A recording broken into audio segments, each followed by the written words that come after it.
Photo ഏതായിരുന്നു? നമുക്കൊരു photo എടുത്തിട്ടുണ്ടായിരുന്നു. നോർമൽ ആ കോസ്റ്റ്യൂമിൽ തന്നെയുള്ള ഫോട്ടോയാണ്. എന്റെ ഫോട്ടോ പബ്ലിഷ് ചെയ്ത് കണ്ടില്ലല്ലോ ഇൻസ്റ്റാഗ്രാമിൽ. അതുണ്ട്, അത് ഞാൻ പിന്നെ ഇടാമെന്ന് വിചാരിച്ചിട്ട് അങ്ങനെ മാറ്റി വെച്ചത്. കാണുന്നു അതിലുണ്ടെന്ന് തോന്നുന്നു. ആക്ച്വലി നമുക്കൊക്കെ ഭയങ്കര ഫോട്ടോഗ്രാഫി ഭയങ്കര ഇൻട്രസ്റ്റ്. അപ്പൊ നമുക്ക് ഇങ്ങനെ എല്ലാവരുടെ ഫോട്ടോസും എടുക്കും. അങ്ങനെ നമുക്ക് ഇങ്ങനെ ഫോട്ടോ എടുക്കുന്നതിന്റെ ഇടയിൽ പെട്ടെന്ന് ഞാൻ അവിടെ ഇങ്ങനെ തിരിഞ്ഞു കളിക്കുന്നുണ്ട്, ഇവിടെ നിൽക്കും ഫോട്ടോ എടുക്കട്ടെ. അപ്പൊ കേൾക്കേണ്ട താമസം ഞാൻ ഭയങ്കര സന്തോഷവതിയായിട്ട് പോയി ഫോട്ടോയ്ക്ക് പോസ് ചെയ്തു. നമുക്ക് എടുത്ത ഫോട്ടോ. ഓ അത് ശരി, എവിടെ ഇട്ട് കണ്ടിട്ടില്ല കേട്ടോ. അപ്പൊ നമുക്ക് ഇടയ്ക്കിടയ്ക്ക് ഇങ്ങനെ ഫോട്ടോസ് എടുക്കും. എന്നിട്ട് നമുക്കൊക്കെ ഇഷ്ടമായെങ്കിൽ മാത്രമേ നമുക്ക് തരുള്ളൂ. അപ്പൊ നമുക്കൊക്കെ ഈ ഫോട്ടോ ഇഷ്ടപ്പെട്ടോ അപ്പൊ എനിക്ക് എയർ ഡ്രോപ്പ് ചെയ്തു. അങ്ങനെയുണ്ടല്ലേ, ഇഷ്ടപ്പെട്ടാൽ മാത്രമേ. കാരണം ഒരു ഫോട്ടോഗ്രാഫർ എപ്പോഴും നല്ല ഫോട്ടോ ആണെന്ന് തോന്നിയാൽ മാത്രമേ നമുക്ക് തരുള്ളൂ. അതുപോലെ ഞാൻ ശ്രദ്ധിച്ചൊരു കാര്യം എന്താണെന്നറിയോ, CBI 5 ലൊക്കേഷനിലായിരിക്കും ഒത്തിരി കേക്ക് മുറിക്കലുണ്ട് മമ്മൂക്കയുടെ കൂടെ. അത് ശ്രദ്ധിച്ചായിരുന്നു. എല്ലാ കേക്കും മമ്മൂക്കയുടെ കൈ കൊണ്ട് ഇങ്ങനെ വായിലിട്ട് വരാൻ വേണ്ടിയിട്ട് ഓടി എല്ലാരും ചെല്ലും. ഞാൻ ആദ്യം ഉണ്ടാവും, കാരണം എപ്പോഴും കിട്ടൂലല്ലോ ഈ ഭാഗ്യം. എത്ര ഫോട്ടോ ആണെന്നറിയോ മമ്മൂക്കയുടെ കൂടെ കേക്ക് മുറിക്കല്. അത് കേക്ക് മുറിക്കൽ മാത്രമല്ല, വാങ്ങിക്കാനായിട്ട് പോയി. അത് ന്യൂ ഇയർ, ക്രിസ്മസ്, പിന്നെ CBIയുടെ ആഘോഷം, അങ്ങനെ കുറെ ആഘോഷങ്ങൾ ഉണ്ടായിരുന്നു. അപ്പൊ എന്ത് വരുവാണെങ്കിലും എപ്പോഴും അവിടെ ഈ CBIയില് ഒരു ഫീമെയിൽ ഓഫീസർ, കൂടെയുള്ള ഓഫീസർ ഞാനാണ്. അപ്പൊ വേറെ ആരും ഇല്ല. അപ്പൊ അത് കാരണം എനിക്ക് അതൊരു എന്താ പറയാ അഡ്വാൻറ്റേജ് ആയി എന്ന് പറയാം.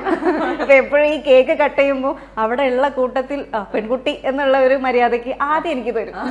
അങ്ങനെ ഒരു പെറ്റായിരുന്നല്ലേ CBI 5ന്റെ ലൊക്കേഷനിൽ. അങ്ങനെ ഒരു സ്നേഹം എല്ലായിടത്തും എക്സ്ട്രാ ഉണ്ടായിരുന്നു.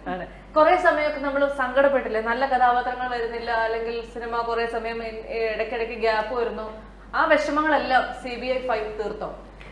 അങ്ങനെ ആദ്യമൊക്കെ വിഷമം ഉണ്ടായിരുന്നു. ഇപ്പൊ ഞാൻ സിനിമയിൽ വരുന്ന സമയത്ത് അന്ന് ഈ ഇൻസ്റ്റാഗ്രാമും റീൽസും ഇതൊന്നും ഇത്ര പോപ്പുലർ ആയിട്ടില്ല. അപ്പൊ നമ്മളൊക്കെ പ്രോപ്പർ ഓഡീഷനൊക്കെ ഉണ്ട് എന്ന് പോലും അറിയുന്നത് വളരെ വൈകിയാണ്. അപ്പോൾ ഭാഗ്യത്തിന് ദൃശ്യത്തിന് എനിക്ക് ഓഡീഷന് പങ്കെടുക്കാൻ പറ്റി, സിനിമ കിട്ടി. അപ്പൊ ഞാൻ തെറ്റിദ്ധരിച്ചു, ഇന്ത്യയിൽ തന്നെ ഇത്രയും ഹിറ്റായ ഒരു സിനിമ, അതിൽ ഞാൻ പാട്ടാണ്, അപ്പൊ എനിക്കിനി കുറെ പടം കിട്ടും. അങ്ങനെ തെറ്റിദ്ധാരണ ഉണ്ടായിരുന്നു. ആ തെറ്റിദ്ധാരണ മാറി കുറച്ച് കഴിഞ്ഞപ്പോൾ. അത് വൻ തെറ്റിദ്ധാരണകളാണെന്ന് എനിക്ക് മനസ്സിലായി, ബോധ്യമായി. അപ്പോൾ പിന്നെ അപ്പോഴാണ് എനിക്ക് സങ്കടം ഉണ്ടായിരുന്നു, അയ്യോ എനിക്ക് കിട്ടിയില്ല. പിന്നെ ഇത് മനസ്സിലാക്കി കഴിഞ്ഞപ്പം ഞാൻ ചിന്തിച്ചു, അങ്ങനെ ചിന്തിക്കണതിൽ കാര്യമില്ല. ഇപ്പൊ നമ്മൾ എത്ര ടാലന്റ് ഉണ്ടെങ്കിലും എങ്ങനെയാണെങ്കിലും നമുക്ക് ഒരു ലക്ക് ഫാക്ടർ എന്ന് പറഞ്ഞ സാധനം എന്തായാലും ഉണ്ട്. അതിപ്പോ ഏത് മേഖലയിലാണെങ്കിലും സിനിമയിൽ ഇത്തിരി കൂടുതൽ വേണം എന്നാണ് എനിക്ക് തോന്നിയിട്ടുള്ളത്. അപ്പൊ അതിൽ നമ്മൾ അങ്ങനെ വിഷമിച്ചിട്ട് കാര്യമൊന്നുമില്ല. അപ്പൊ എനിക്ക് നല്ല ക്യാരക്ടേഴ്സ് വരികയാണെങ്കിൽ ചെയ്യാം, ഇല്ലെങ്കിൽ ചെയ്യേണ്ട, അങ്ങനെയുള്ളൊരു തീരുമാനത്തിലിരുന്നു. അത്രയേ ഉള്ളൂ. നമ്മളിപ്പോ CBI 5 ഇറങ്ങി 2 തരത്തിലുള്ള റിവ്യൂസ് ആണ് കേട്ടോണ്ടിരിക്കണേ.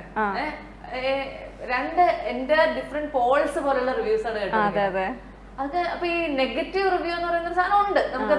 നമുക്ക് ഒരിക്കലും അത് ഇല്ലാന്ന് പറയാൻ പറ്റില്ല. അപ്പൊ ഈ നെഗറ്റീവ്